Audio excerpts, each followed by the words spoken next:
Assalamualaikum dan selamat sejahtera semua.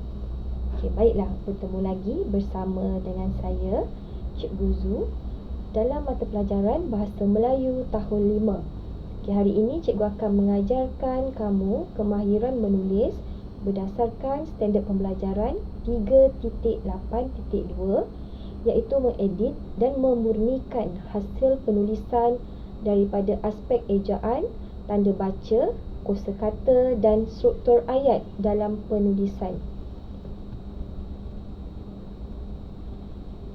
Seterusnya, objektif pembelajaran pada hari ini ialah kamu akan dapat mengenal pasti kesalahan ejaan dan tanda baca yang terdapat dalam ayat.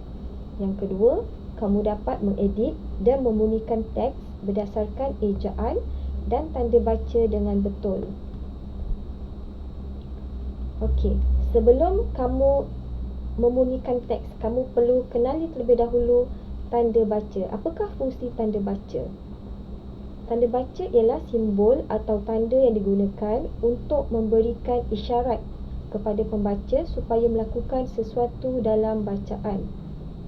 Antara tanda baca yang sering kita gunakan ialah tanda nokta, tanda koma, tanda soal, tanda seru, tanda sempang dan penggunaan huruf besar. Seterusnya, cikgu menyarankan kamu menggunakan simbol bagi menanda kesalahan yang terdapat dalam teks. Bagi kesalahan ejaan, kamu boleh menggunakan simbol palang. Untuk kesalahan tanda baca, menggunakan simbol bulatan. Bagi kesalahan kosakata, kamu menggunakan simbol garisan diletakkan pada bawah perkataan. Manakala kesalahan imbuhan, kamu meletakkan garisan berkembar di bawah kesalahan imbuhan tersebut. Jadi, gunakanlah simbol untuk menanda kesalahan dalam ayat sebelum ayat tersebut dimurnikan. Baiklah semua, hari ini cikgu akan menggunakan buku teks Bahasa Melayu tahun 5, muka surat 98 untuk menunjukkan cara mengedit dan memurnikan teks berdasarkan ejaan dan tanda baca.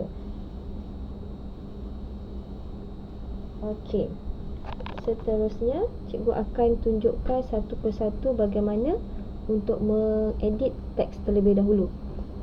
Teknik mengedit kesalahan dalam ayat.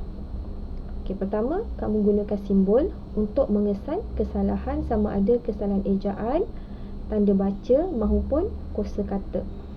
Kita lihat ayat yang pertama. Jika tiada kesalahan, kita terus pergi kepada ayat yang kedua.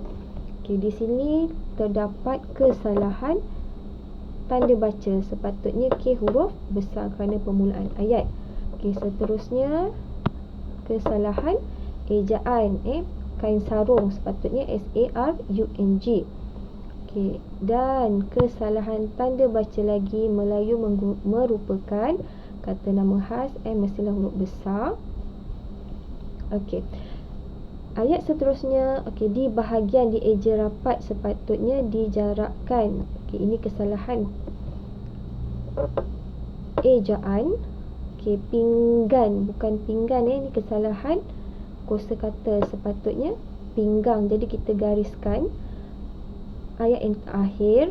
Kita lihat di sini ada kesalahan imbuhan. Jadi kita perlu buat garisan berkembar, sepatutnya bergaya, imbuhan BER.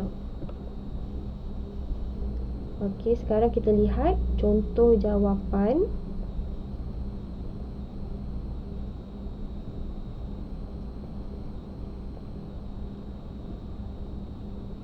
Setelah kita murnikan teks tadi, setelah kita mengedit teks tadi, kita perlu menulis semula